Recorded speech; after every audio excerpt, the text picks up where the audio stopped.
Hi, it's Dwyer, gamblersadvisory.com, a free site, bettingangle.us, a free site. It is December the 3rd, 2019. Let's talk boxing. But first, remember, the opinion you should follow should be your own. Just consider this video to be a second opinion from a complete stranger online. Now, what I'm going to say next is going to sound crazy, right? But understand, crazy is what rules boxing at times, right? We think we know the sport, but if you look back in history, you're going to find time and time again exceptions to the rule. Actual events that contradict your preconceptions. Now, I made a video here where I talked about Deontay Wilder being a Hall of Famer, and many of you revolted, right? Read the comment section to my prior video, right? While some said, it's about time, Dwyer. The guy's been champ for what? Going on 5 years, right? The guy has dropped every man he's faced. The guy has fought mandatory contenders. The guy has beaten guys with great records. The guy knocked down the reigning lineal twice, right? When he fought Luis Ortiz was unbeaten. Luis Ortiz now has 2 losses, both by stoppage at the hands of Deontay Wilder. Right? The people who are putting Wilder in the Hall of Fame, and I'm one of them, are looking at results. Right? But understand there's another argument. Right? It's those of you who are saying, which heavyweight Hall of Famer could this guy beat? Right? Who are the great fighters? The proven fighters. The fighters in shape. So that rules out Tyson Fury on his 3rd fight back. The fighters in shape who have been heavyweight champions, who Deontay Wilder has beaten. Who has really tested Deontay Wilder, right? How could you have a guy who's eligible for the same Hall of Fame that Ali is in, who hasn't fought a Joe Frazier, a George Foreman, a Larry Holmes, a Sonny Liston, right? The other problem too is one of comparison. We've had some exemplary heavyweight champions of late. We've even had some heavyweight champs with exemplary skills who self-destructed, right? Clearly, and I admit, I'm one of the people who would take the older champion. Clearly, to me, a Mike Tyson or a Lennox Lewis or an Evander Holyfield, if you want to get into it, right? Or let's get a little more recent than that, a Vitaly Klitschko or a Vladimir Klitschko. And we're not talking about 40-year-old Vlad. We're talking about Vlad when he was a little bit younger. I would say clearly those guys would beat Deontay Wilder. The Vladimir Klitschko who beats Alexander Povetkin, in my opinion, would beat Deontay Wilder. Right? The other argument, and this comes from people who believe that Anthony Joshua just had a misstep when he fought Andy Ruiz. The other argument is, gee, how do you compare who Deontay Wilder has faced to who Anthony Joshua has faced? Right? He faced Vladimir Klitschko. Might have been an older Vladimir Klitschko. Are you going to blame Anthony Joshua for that? Since Joshua's a younger fighter? How about Joseph Parker, reigning heavyweight champion? How about Alexander Povetkin, former heavyweight champion, Olympic gold medalist? Right? Didn't AJ look better against Eric Molina than did Deontay Wilder, who was in trouble against Eric Molina? Right? I've heard all the arguments. I get it. Deontay Wilder is not a popular choice for the Hall of Fame with many of you. There isn't a consensus that he's a great fighter. My point to you, though, is that a fighter really cannot control the era they're in. They just can't. It would have been great for Deontay Wilder to come up with Ali, Foreman, Frazier, Ken Norton, Ron Lyle, Jimmy Young. Right? Would have been fascinating. Would have been great years later if he came up with Riddick Bowe, elite skills, didn't make it last, but Riddick Bowe, Evander Holyfield, Mike Tyson, Lennox Lewis, Ray Mercer, if you remember him. Right? George Foreman. Would have been great. But understand, this is the post-Vladimir Klitschko era. Right? Some of the fighters who should have been in contention disqualified themselves. Right? Dylan White missed time off his first blown drug test. Alexander Povetkin missed time off a blown drug test. Right? Who's to blame for that? Right? The bottom line, too, is Wilder actually tried to fight Povetkin. That fight didn't happen.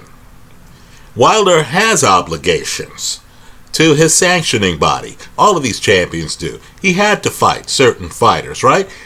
When the sanctioning body says, hey, you need to fight our mandatory, okay, go ahead and do so. Understand, when Wilder hasn't had to fight his mandatory, he's picking guys like Luis Ortiz.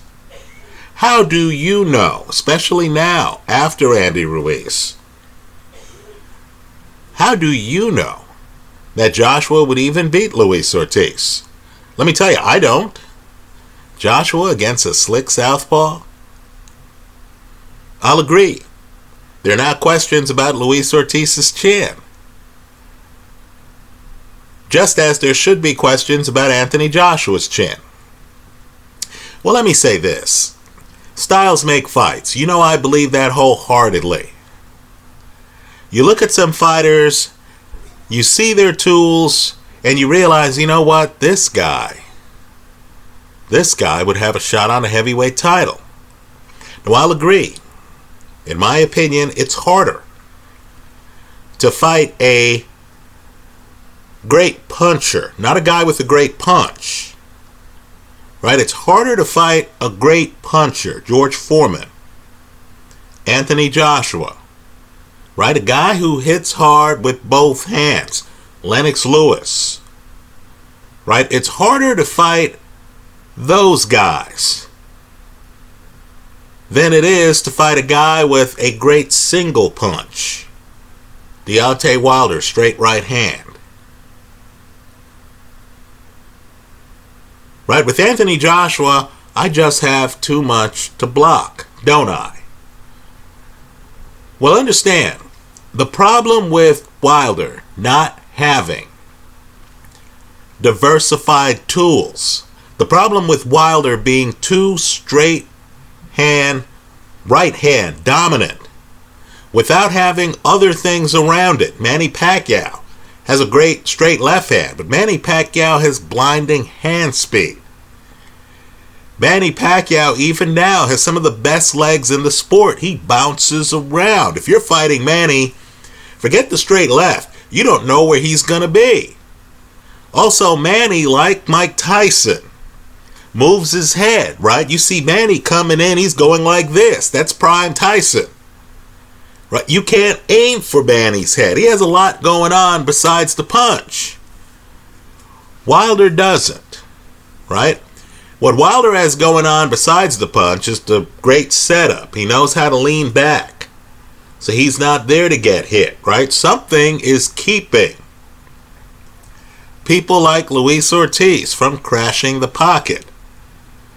Right? Wilder has a wide stance. If you want to hit Wilder in the body, you have to literally reach into the pocket. Few fighters are brave enough to try to collapse the pocket on him. If I'm going to try to attack Wilder on the right side, I have to be shorter. right? Because Wilder's power is that straight right. He likes to hit you up top.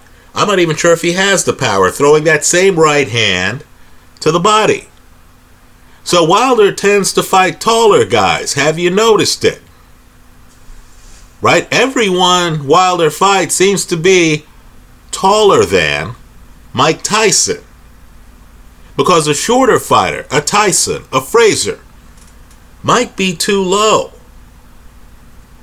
If a Frazier or Tyson starts to move their head, as both did in their prime, and crouches, how do you know that the Wilder punch is going to have the power on it that it has right now when he's hitting 6'4" Luis Ortiz? Well, there's a guy in boxing, and I know it's going to sound crazy, right? It's going to sound absurd. It's going to sound like I've lost my mind, but there's a guy in boxing right now who's shorter, who has the dynamite left hook. In fact, his left hook, simply put, is one of the best punches in the sport. Certainly, it's one of the best left hooks in the sport. Right? When this guy lands that left hook up top, and it's cat quick, it's hair trigger. I believe he developed that hair trigger left hook after he fought Floyd Mayweather. That's the first hint. Let me also say, too, that this guy, when he wants, can put his head on a swivel. Understand, you know Deontay Wilder is going to be head hunting. Right? This is not the Nigel Benn heavy puncher who's going to come in, rip up your rib cage. If you have rabbit ears, if your hands are up here, a Nigel Benn back in the day would just take out your body. Right? That kind of heavy puncher. Right? No. If this guy gets low,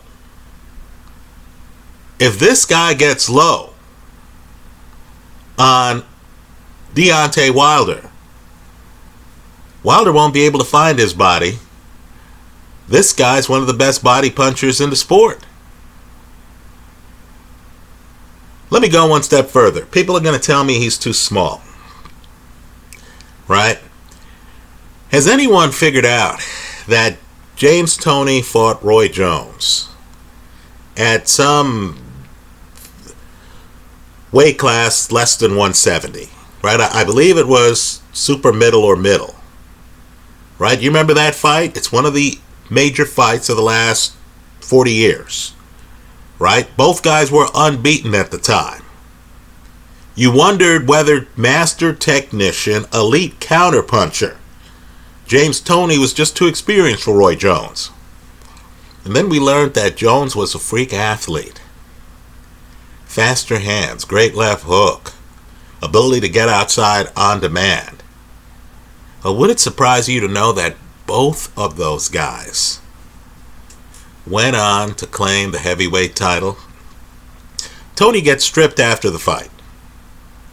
But understand, both Roy Jones and James Toney gained weight, became heavyweight champions.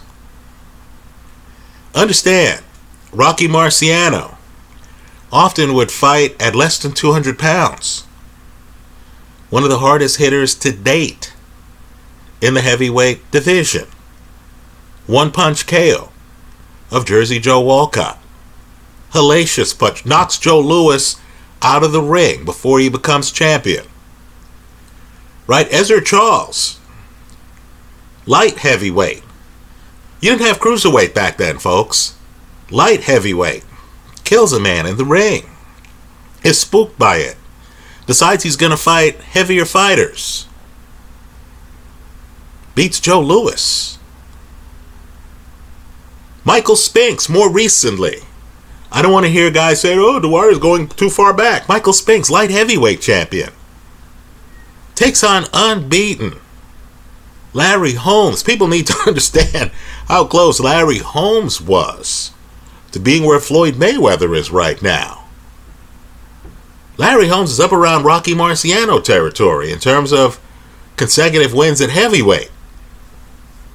He lost to a light heavyweight. Michael Spinks was just too crafty.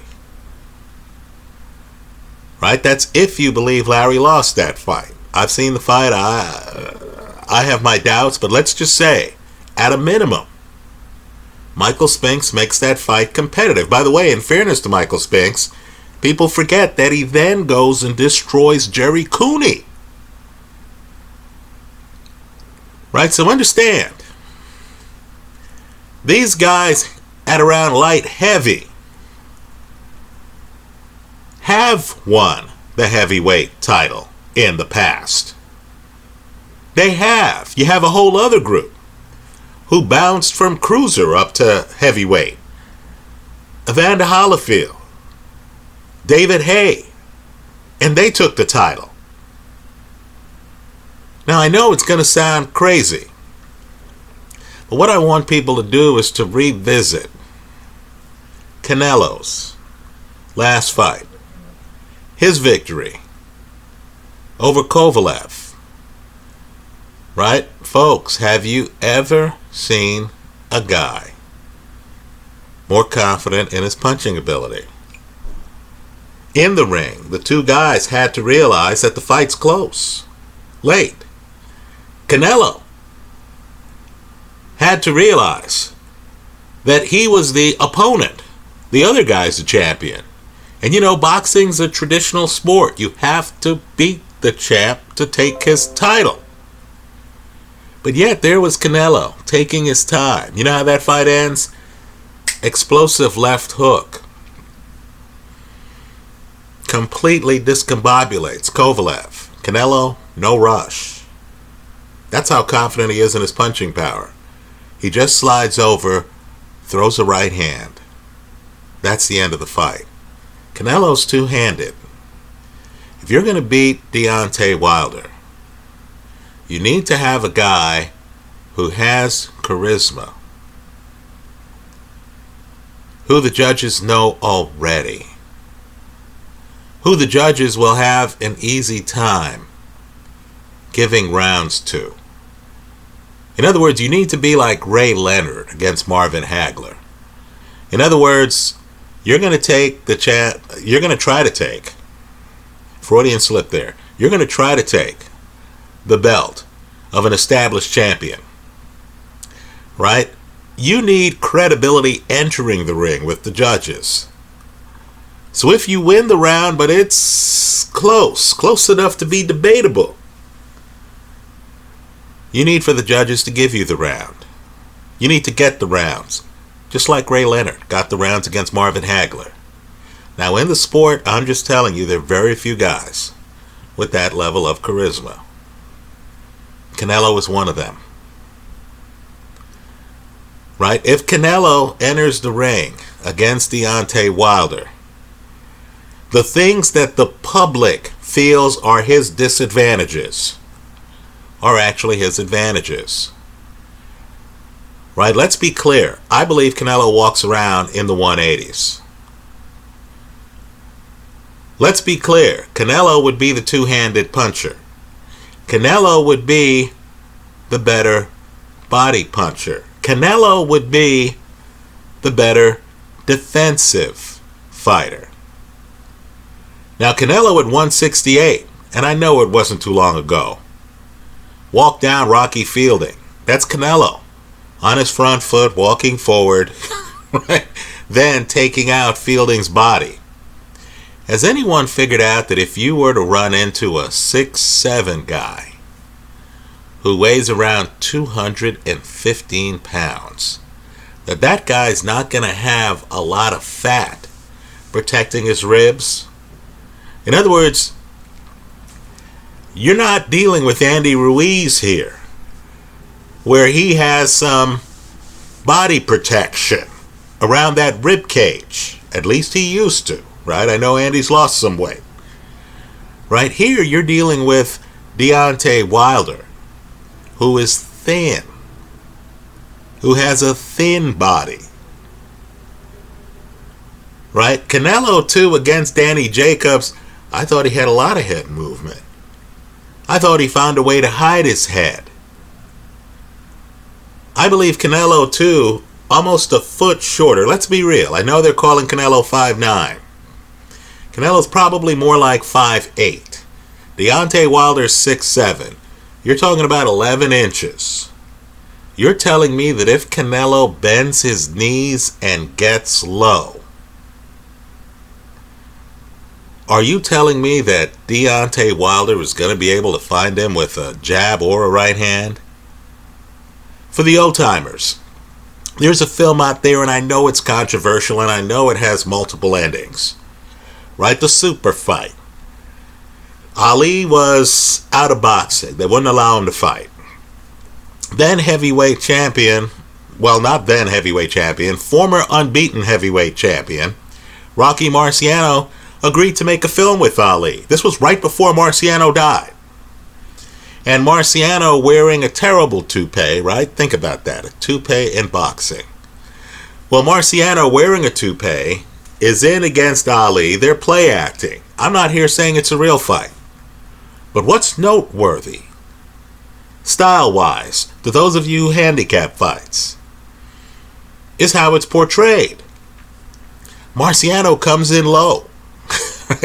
Marciano is so low that as you look at the film and you realize that Marciano's accentuating, the height gap, you realize that Ali, had the two of them fought, might not have been able to hit Marciano with his jab. You would have taken away a big part of Ali's game. Right? Take away Deontay Wilder's straight right hand. Have a shorter fighter. Channeling Joe Frazier.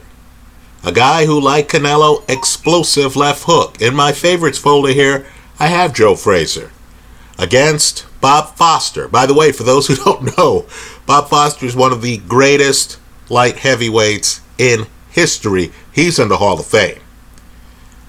Right? And Joe Frazier is just coming inside.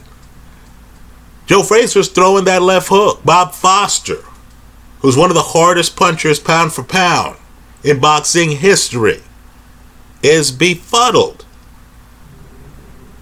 Are you sure that Canelo, who took out Liam Smith's ribcage, Canelo, who has an uppercut, Canelo, who throws combinations, who's on his front foot against Golovkin in the rematch when Golovkin was unbeaten, who is trying to walk down later the reigning light heavyweight champion,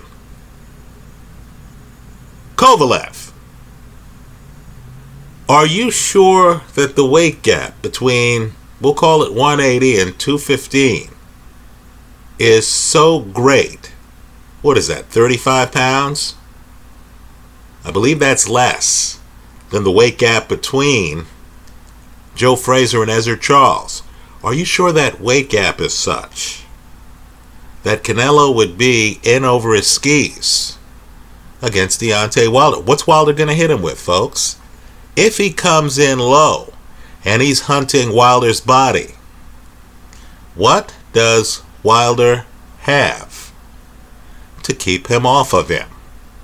Let me also say, too, a great straight right hand, there are different ways to destabilize it. Right? One is to stay on the left side. You saw Luis Ortiz over here at 11 o'clock. Right? Stay away from it. Know how to circle away from it. Right? Ezra Charles, Rocky Marciano, by the way. Charles's back doesn't touch the ropes until the 15th round, the last round of the fight. Right? But you could also smother it. Right? You could also come in on the side of the punch. Bob and weave. Get low. Get inside. If a boxing match breaks out between Deontay Wilder and Canelo, I think Canelo has the advantage. Let's talk about Wilder's back foot. The first Bermane Stavern fight. It's too bad of a visual. Ego is involved in boxing. Right? If you're fighting a guy who is the light heavyweight champ, that's how they'd sell it. Heavyweight champ against light heavyweight champ. Holmes, Michael Spinks. John Ruiz, Roy Jones. If the heavyweight champ is fighting the light heavyweight champ and the heavyweight champ is on his back foot, the guy with the 95% KO ratio, I'm just telling you, that wouldn't be a good look for Wilder. Canelo chasing him? I believe Wilder would dare Canelo to get inside. And I believe Canelo would try to do just that. Let me point out too, legendary fight, they called it the fight. The first Ali Frazier fight. What I want people to do is to revisit that first round. Frazier hits Ali so many times with the left hand. I mean, Frazier's trying to end the fight early. That when Frazier hits Ali one time, Ali shakes his head to show the crowd that he's not hurt. Right? There's only so much the taller man can do when the shorter man bobs and weaves and is able to come in underneath his punches. Right? Mike Tyson, Frank Bruno. Right? There's only so much you can do. Let me say this too about Ali Frazier. Frazier wins the first fight. It's not close, folks. If you watch the fight, that's a wide fight. The second fight that Ali wins, Ali's pushing down on the back of Frazier's neck. It's an illegal move. It's not allowed in the third fight. Right? The third fight, I would say that's A+ Ali. Right? Older Ali, because he doesn't have his legs at that point. Right? He's no longer the Ali who fights Zora Fali or Cleveland Williams in the 60s. That guy might have been the best heavyweight in history. No, the Ali in the Thriller in Manila is there winging punches at Joe Frazier. But that fight turns. Frazier makes a comeback in that fight. Right? If Frazier isn't blind in one eye, right, going into the fight, and if Ali hadn't blown up his other eye, if Frazier came out for the 15th round, no telling who wins that fight.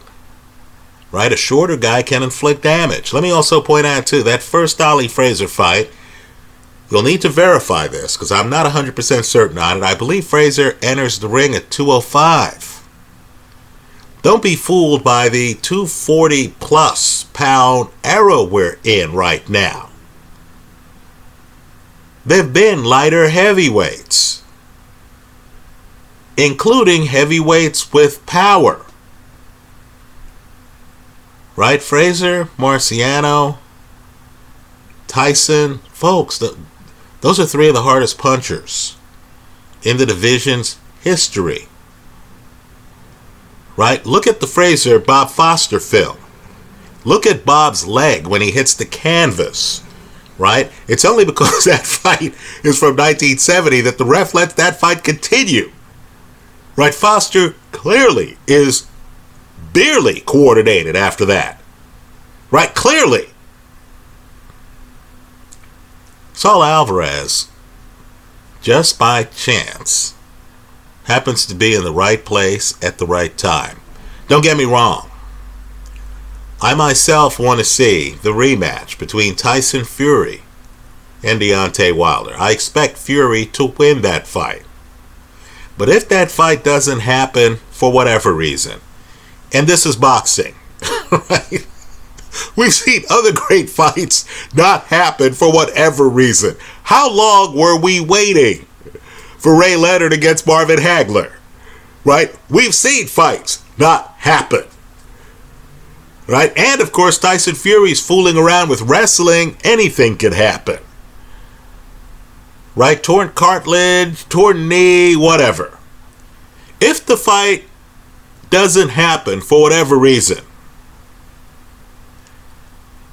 I want the promoters out there to realize that perhaps boxing's best box office draw is available to fight Deontay Wilder. I'm just telling you that if Canelo fought Wilder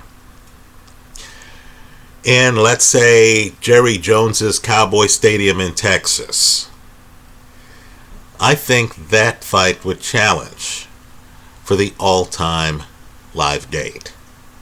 Right? 100,000+ stadium, those two men in the ring. More importantly, for the gamblers, my real constituency, I believe the public would view that fight as a gimmick fight. It's not a gimmick fight. Right? Saul Alvarez spars with bigger men. Saul Alvarez's corner knows what they're doing. Alvarez is that rare fighter who seems to show up with skills tailored for his opponent every fight. Right? Saul Alvarez is a guy who isn't afraid to try to collapse the pocket on Kovalev after Kovalev has stopped Anthony Yarde. More importantly, the way it lines up, could you imagine Wilder with that right hand cocked? That's how he holds it. Now, if Canelo is over here throwing a left hook, you're going to have to do something for defense. You're going to have to take this hand out of the holster to do something with it. If Canelo plays the space game the right way, and Canelo knows movement, Canelo could be too close to Wilder for Wilder to get extension on the punch. And the secret to Canelo, as I've said here online for years, is that he remains one of the hardest punchers, pound for pound, in the sport. Folks, you saw that with the end of the Kovalev fight. Weren't you grateful that the referee, when Kovalev hits the canvas, immediately stops the fight? Because you knew, as hard as Canelo hits, by the way, that's his first fight at light heavy, as hard as the guy hit at light heavy, you understood that if Kovalev was allowed to continue, first off, I don't think he was able to continue, but had the ref decided, hey, I'm going to give this guy a chance to get off his feet,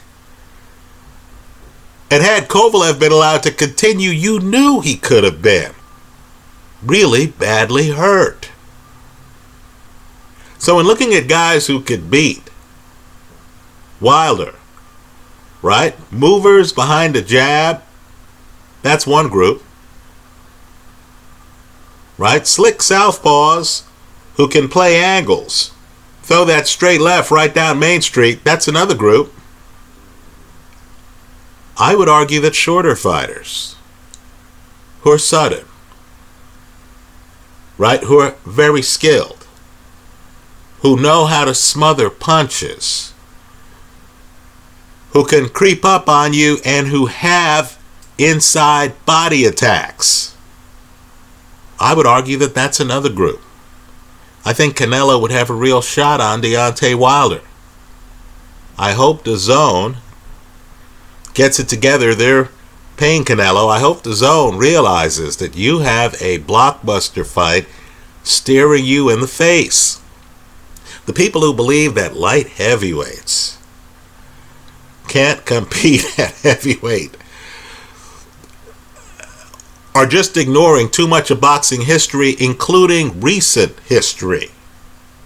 How could Roy Jones and James Toney still be around, walking around among the boxing press, and people don't realize that it's happened before?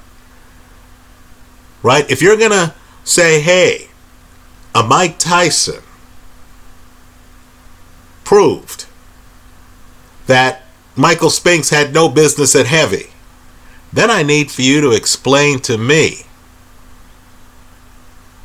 Michael Spinks' destruction of Jerry Cooney. By the way, if Cooney weren't boxing today, he'd be one of the hardest punchers. Right? Understand too, if you're going to say that Joe Frazier proved that Bob Foster, who, by the way, went on to fight Ali, had no business in the heavyweight division, understand the guys you're pubbing as being too big at heavy would be Tyson and Joe Frazier, two of the shorter champs at heavy.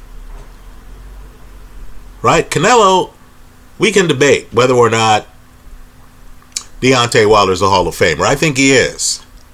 I don't believe there is a debate on whether Canelo's a Hall of Famer. How many weight classes does this guy have to win titles in before people say, geez, he's beating Cotto, he's beating Rocky Fielding, he's beating Kovalev, he's beating Golovkin. I mean, at some point, the writing's on the wall. Right? My point to you is, let's see that fight. Right? Let's see Wilder against Canelo. Now, I'll agree, based on styles, I don't think Canelo would have a shot against a heavyweight with a great stick. Dylan White, excellent jabber. I believe Dylan White from the outside would be too much for Canelo. I think the heavyweight division has some people. Anthony Joshua, if he gets his head together. Right? I just think a natural puncher who could hit you with right or left hands, I think that takes away a lot of the strategy for even a superstar fighter like Canelo. Right? It's not as simple as fighting Wilder, where I'm thinking, where's Wilder's straight right? So, okay, it's over here. Let me go hang over here and slide in underneath him. Right? You could do that with Wilder. You can't do that with Joshua. Because, of course, Joshua can shorten that left hand, and then you're in trouble. Right? Usyk might be the most skilled man at big. At heavy. We'll find out when Usyk eventually fights Tyson Fury. But Usyk's two-handed. Usyk's one of these guys who can go righty-lefty. I believe that's too difficult. You'd notice the weight gap there. Usyk, Canelo. Right? But Wilder, because his toolkit isn't diversified, could be vulnerable against Canelo. Right? You name me the big arena in the United States, and I would predict that a Wilder-Canelo fight would sell it out. Whatever the TV record is, what is it now? Pacquiao, Floyd? Right? Talk about waiting for a fight, by the way. But Pacquiao, Floyd, I believe Canelo Wilder could beat it, because I believe the public now understands what's been apparent for some fights, that Wilder is vulnerable. I still don't know how Wilder's winning early rounds against Gerald Washington on the judges' scorecards. I still don't understand the scoring in the first Luis Ortiz fight. Wilder winning rounds when he's doing nothing? Guess what? Now the public's onto it. Now the public is realizing, you know what? Wilder, it's feast or famine.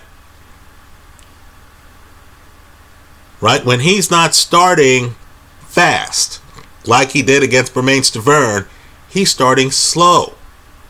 Could you imagine the buzz in the arena if Canelo is up? We'll use the judges' scorecards from this Luis Ortiz Wilder rematch. Could you imagine the buzz if Canelo's up 5-1, which is what Ortiz was on two of the judges' scorecards? Forget my scoring, which had it 6-0. 5-1. I'll accept that. Could you imagine if after 6 rounds, Saul Alvarez has a 4-round lead on Deontay Wilder? Could you imagine that? Could you imagine the intrigue? Could you imagine the excitement? Could you imagine the box office? To the promoters, and I know Canelo's with Floyd Mayweather, to the promoters, and excuse me, not Floyd, Oscar De La Hoya. Oscar would know this, because Oscar was in Deontay Wilder's position. You remember Oscar late in his career made the mistake of taking on Manny Pacquiao, who was 2 weight classes smaller than him. Then when they fought, you noticed that Oscar could not deal with Manny's hand speed. Then you started to notice that Oscar could not deal with Manny's power. By the way, I was on YouTube back then. I thought Oscar was going to win the fight. I thought the fight was a farce.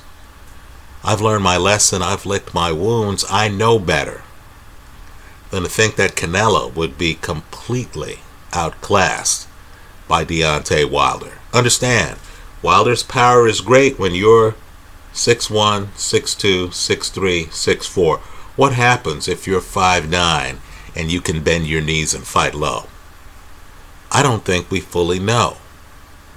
What I do know is that Canelo's not bashful about throwing punches. What I do know is that whether you're big or small, your ribs can only take so much. What I do know is I've rarely seen Sergey Kovalev that disoriented as he was after Canelo landed that left hook up top. What I know is that Canelo's left hook is here trigger. Right? I'm throwing it out there. I know people are going to say, Dwyer, you're crazy. Well, boxing's been crazy. Ezra Charles, heavyweight champ. Michael Spinks, heavyweight champ. Roy Jones, heavyweight champ. Folks, if it's happened, am I that far off? Let me hear from you. I look forward to your comments. Thanks for stopping by.